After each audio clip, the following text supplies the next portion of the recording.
Hello dear students, welcome to smart Galaxy. Smart Galaxy YouTube চ্যানেলে তোমাদেরকে স্বাগত। আমি তোমাদের প্রিয় তুষার স্যার। আজকে তোমাদের যে জিকের ক্লাসটা সেটা নিয়ে এসেছি। আজকে একটু লেট হয়ে গেল বিভিন্ন কাজের জন্য, এবং আমি এখন বর্তমানে আমাদের অফিসে নেই, আমি বাড়িতে আছি। সেই কারণে তোমাদের আজকে ক্লাসটা ফেস ভিডিও না, স্ক্রিন ভিডিও করব। তো অসুবিধা কোনো কিছু হবে না, তোমরা পরপর দেখে নিতে পারবে। তো স্টুডেন্টস, অবশ্যই আজকে আমরা নতুন চ্যাপ্টার নিয়ে আলোচনা করব, কারণ এর আগের দিন আমরা যে ক্লাসটা করলাম সেখানে আমাদের একটা মানে চ্যাপ্টার গোটাটা কমপ্লিট হয়ে গেল। আজকে যে চ্যাপ্টার নিয়ে আলোচনা করব সেটা হলো পাল এবং সেন বংশের বাংলার যে সংক্ষিপ্ত বিবরণ রয়েছে তা নিয়ে, এবং আজকে এই পুরো চ্যাপ্টারটাই আজকে আমরা কভার করে দেবো।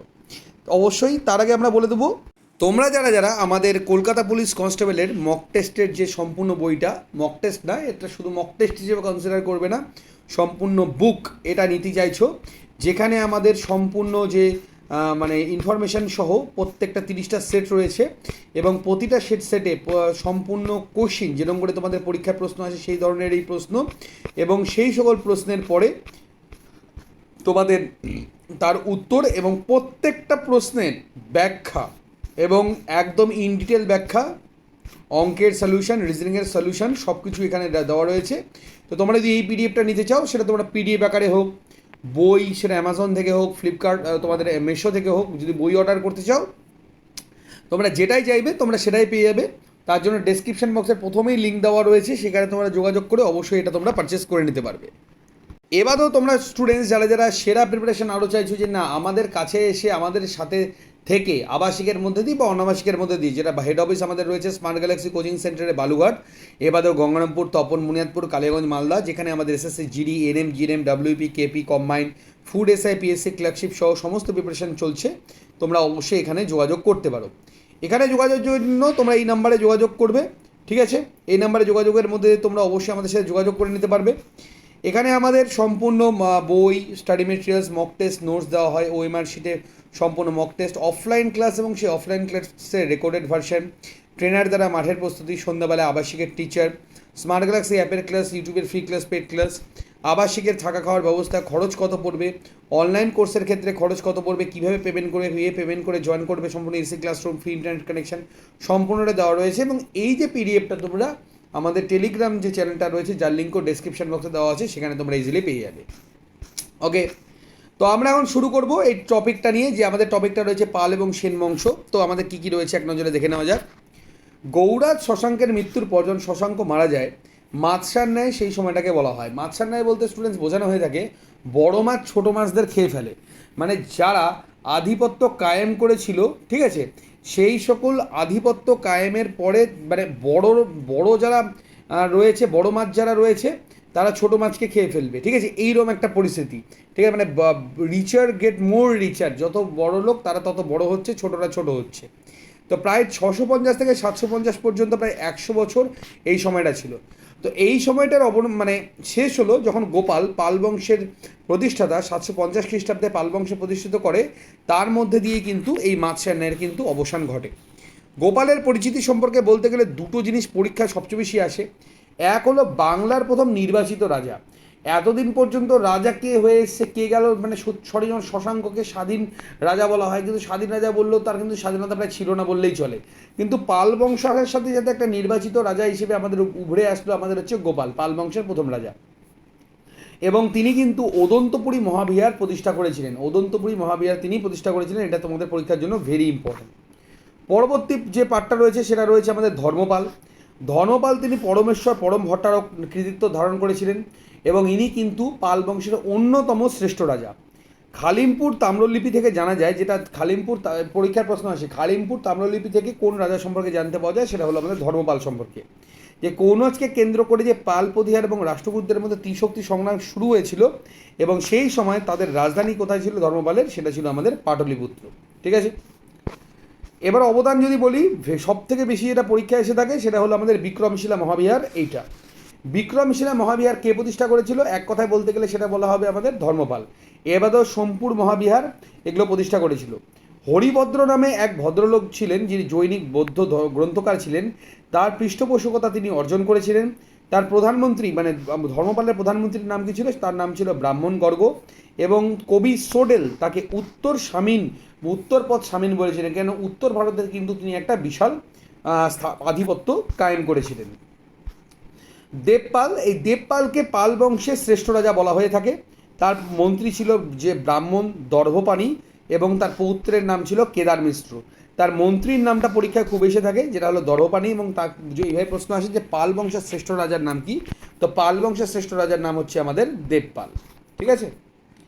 রাজধানী যদি বলা হয়, পাল বংশের যে শ্রেষ্ঠ রাজা দেবপাল, তার নতুন রাজধানী ছিল হচ্ছে আমাদের মুঙ্গের।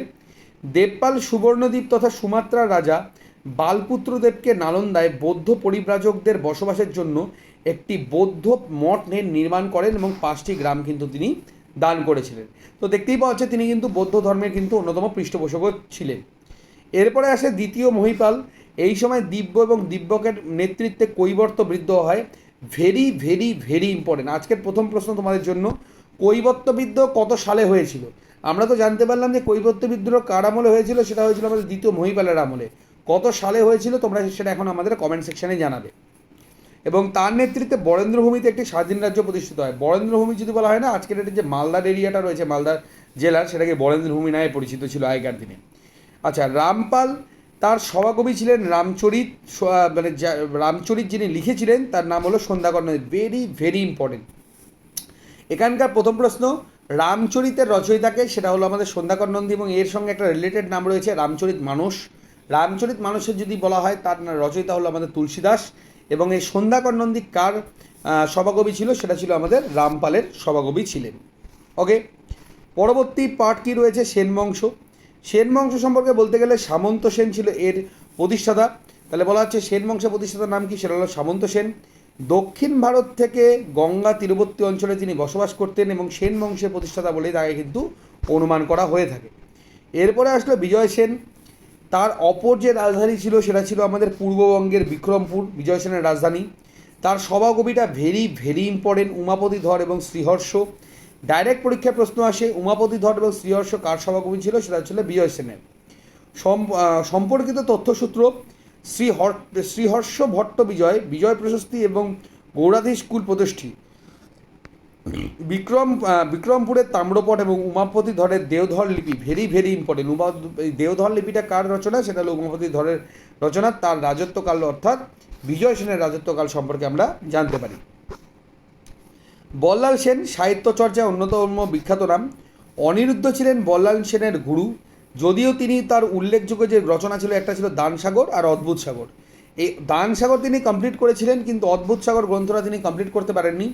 তারপরে তার পুত্র অদ্ভুত সাগরের যে শেষ পার্টটা, সেটা লক্ষণ সেন সেটাকে কমপ্লিট করেছিল। এটা কিন্তু ভেরি ইম্পর্টেন্ট প্রশ্ন যে দানসাগর আর অদ্ভুত সাগরের লেখককে, সেটা হলো বল্লাল সেন।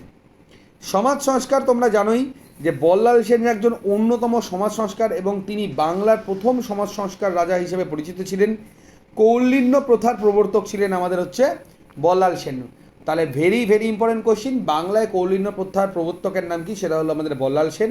এবং বাংলার প্রথম সমাজ সংস্কারক রাজাকে ছিলেন, সেটাও ছিল বল্লাল সেন। তিনি শৈব ধর্মে বিশ্বাসী ছিলেন এবং বৈষ্ণব ধর্মের প্রতিও তিনি কিন্তু অনুরাগী সমানভাবে ছিলেন। এরপরে আসলো আমাদের লক্ষণ সেন। লক্ষণ সেনের, বল্লাল সেনের 60 বছর বয়সে তিনি সিংহাসন আরোহণ করেন। এবং মানে এটা কোথা থেকে জানতে পাই আমরা, মিনাজ উস সিরাজের তাবাকাত ই নাসিরি। তাহলে তাবাকাত ই নাসিরি গ্রন্থের রচয়িতাকে মিনাজ উস সিরাজ, তার গ্রন্থ থেকে জানতে পাওয়া যায় বল্লাল সেনের প্রায় 60 বছর পরে লক্ষণ সেন সিংহাসনে বসে এবং তিনি বিভিন্ন ধরনের, এগুলো অতটা পরীক্ষা ইম্পর্টেন্ট না, তিনি উপাধি গ্রহণ করেছিলেন। রাজ্য বিস্তারে যদি ঘটনা বলা হয়, তার রাজত্বকালে বখতিয়ার খলজি ওদন্তপুর বিহার ইয়ে করেছিলেন। ইখতারউদ্দিন মোহাম্মদ বিন বখতিয়ার খলজি, তিনি শুধু ধ্বংস করার জন্যই ভারতবর্ষে এসেছিলেন। তখন বাংলাদেশ, পাকিস্তান, ভারত মিলেই আমাদের ভারতবর্ষ ছিল, এবং তিনি কিন্তু ওদন্তপুরী মহাবিহার, যেটা গোপাল নির্মাণ করেছিল, সেটা ধ্বংস করেছিলেন। এরপরে 1202 খ্রিস্টাব্দে বখতিয়ার খলজি নদিয়া জয় করলে লক্ষণ সেন সেখান থেকে পালিয়ে যায় এবং তার রাজধানী ছিল আমাদের হচ্ছে বিক্রমপুরে। বল্লাল সেনের যে অসমাপ্তি অদ্ভুত সাগর, সেই গ্রন্থকে তিনি সমাপ্ত করেছিলেন। এবং ভেরি ভেরি ইম্পর্টেন্ট, উমাপতি ধর, ধৈ, জয়দেব, শরণ এবং গোবর্ধন, এই 5 জন ছিল লক্ষণ সেনের সভাকবি। এদের মধ্যে প্রত্যেকেরই নামগুলো কিন্তু গুরুত্বপূর্ণ। যেমন ধৈ কী গ্রন্থ লিখেছিল, জয়দেব কী গ্রন্থ লিখেছিল, উমাপতি ধর কী গ্রন্থ লিখেছিল, এগুলো কিন্তু পরীক্ষায় খুব বেশি দেখতে পাওয়া যায়। যেমন তোমার জয়দেব যদি বলো পবনদূত, ঠিক আছে, এই ধরনের নামগুলো কিন্তু ভেরি ইম্পর্টেন্ট, যেগুলো আমি অলরেডি বহুবার ডিসকাস করে দিয়েছি আমি তোমাদের সাথে, এবং প্রশ্ন যখন আমি এই চ্যাপ্টারে করাবো তখন আরও ডিসকাস করে দেবো। হলায়ুদ ছিল এই লক্ষণ সেনের প্রধানমন্ত্রী, এবং লক্ষণ সম্বদের প্রবর্তন কিন্তু লক্ষণ সেন করেছিলেন। তাহলে হলায়ুদ কার প্রধানমন্ত্রী ছিল, এটা কিন্তু তোমাদের এখান থেকে প্রশ্ন আসতে পারে। এবার আমাদের বিভিন্ন ধরনের নাম, যেগুলোকে একটু আগেই বললাম, যেমন ন্যায়কণ্ডলী কে লিখেছিল শ্রীধর ভট্ট, বল্লাল সেন লিখেছিল দানসাগর অদ্ভুত সাগর, হলায়ুদ লিখেছিল শৈব সর্বস্ব, জীবুত বাহন লিখেছিল দায়ভাগ, এবং তোমাদের অতীশ দীপঙ্কর কী লিখেছিল শ্রীজ্ঞান বর্জ্য সাধন, ঠিক আছে, বা প্রজ্ঞা পারমিতা। এগুলো গ্রন্থ কিন্তু পরীক্ষার জন্য ভেরি ভেরি ইম্পর্টেন্ট। এবাদেও আমাদের এই পার্টটা আরও ইম্পর্টেন্ট। মিনাজুস সিরাজ কোন গ্রন্থ লিখেছিল তাবাকেতি নাসিরি, ধৈ কী লিখেছিল পবনদূত, তোমাদের জয়দেব কী লিখেছিল গীত গোবিন্দ, গোবর্ধন কী লিখেছিল আর্য সমাপ্তি, উমাপতি ধর কী লিখেছিল চন্দ্রচূড় চরিত। এই 10খানা গ্রন্থ কিন্তু এই চ্যাপ্টার থেকে আসছে, যেটা তোমাদের কিন্তু ভেরি ইম্পর্টেন্ট, এবং এগুলো কিন্তু তোমাদের মুখস্থ রাখতে হবে। এবারও আরও কিছু উল্লেখযোগ্য গ্রন্থ, যেমন হচ্ছে আনন্দ ভট্টে, এটা না, এটা ভুল আছে, এটা জিন সেন লিখেছিল আদিপুরাণ, অমোঘ বর্ষ লিখেছিল রত্নমালিকা এবং কবিরাজ মার্গ, এটা মার্গ হবে, হ্যাঁ, কবিরাজ মার্গ এবং রত্নমালিকা। মহাবীরচার্য লিখেছিলেন গণিত সার সংগ্রহ। ঠিক আছে, তো এই গ্রন্থগুলো তোমরা অবশ্যই একবার করে দেখে নেবে। এবার আসছি পরবর্তী পাঠে। পাল একটি প্রাকৃত শব্দ, যার অর্থ কী? এর অর্থ হলো আমাদের রক্ষাকারী বা প্রোটেক্টর। পাল রাজাদের রাজধানী কোথায় ছিল? প্রথমে তার রাজধানী ছিল পাটলিপুত্র, এবং পরবর্তীকালে সেটা শিফট হয়ে যায় মুঙ্গেরে। পাল রাজারা কিন্তু প্রত্যেকেই কিন্তু বৌদ্ধ ধর্মকে অবলম্বন করত। ভিনসেন্ট স্মিথের মতে ধীমান এবং বিদপাল এই দুইজন বিখ্যাত শিল্পী এই পাল বংশের মধ্যে ছিল। তাহলে যদি বলা হয় পরীক্ষার প্রশ্ন আসে যে ধীমান এবং বিদপাল কোন বংশের দুজন নামকরা শিল্পী ছিল, তাহলে এটা হবে আমাদের পাল বংশ। ঠিক আছে, পরবর্তী পাঠে এগিয়ে আসি। রামপালের সভাকবির নাম কী ছিল? রামপালের সভাকবি ছিল সন্ধ্যাকর নন্দী, যিনি রামচরিত কাব্য লিখেছিলেন। জগদ্দল মহাবিহার, ভেরি ভেরি ইম্পর্টেন্ট। জগদ্দল মহাবিহার কে রচনা করেছিল? সেটা করেছিল আমাদের রামপাল।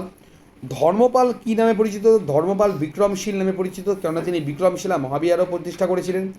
কবি শ্রীহর্ষের রচিত বিজয় সেন চরিত কাব্যগ্রন্থ থেকে আমরা বিজয় সেন সম্পর্কে আমরা জানতে পেরে থাকি। Okay, next point. লক্ষণ সেনের রাজধানী নদিয়ার নতুন করে নামকরণ করা হয়েছিল Lakshmanavati. Very very very important. Lakshmanavati কার রাজধানী ছিল? লক্ষণ সেনের রাজধানী ছিল, এবং বর্তমানে তার লক্ষণাবতীর নাম কি? নদিয়া। লক্ষণ সেনের সভাকে অবলম্বিত করেছিল জয়দেব, যে লিখেছিল গীত গোবিন্দ, ধৈ লিখেছিল পবনদূত, উমাপতি ধর, এই সমস্ত পাওয়া যায়। সেন বংশের রাজারা কিন্তু প্রত্যেকেই কিন্তু শিবের উপাসক ছিল, ঠিক আছে, ব্রাহ্মণ ছিল এবং শিবের উপাসক ছিল। বিন বখতিয়ার খলজি কত সালে বিক্রমশিলা মহাবিহার আবার ধ্বংস করেছিল? সেটা করেছিল কিন্তু 1199 খ্রিস্টাব্দে। শুধুমাত্র লুটপাটের উদ্দেশ্যেই সে ভারতবর্ষে এসেছিল, এবারে তার কিন্তু কোনোরকম কোনো কাজ ছিলও না। চর্যাপদের সূচনা হয়েছিল কত সালে বা কোন বংশে? তাহলে চর্যাপদের সূচনা যদি বলা হয়, সেটা হয়েছিল আমাদের পাল বংশে। পাল এবং সেন যুগের প্রধান সামুদ্রিক বন্দরের নাম ছিল, একটা তাম্রলিপ্ত, একটা ছিল সপ্তগ্রাম। এটা কিন্তু ভেরি ইম্পর্টেন্ট, তাম্রলিপ্তটা মেনলি। তাম্রলিপ্ত কোন বংশে? যেটা পাল বংশ এবং সেন যুগের।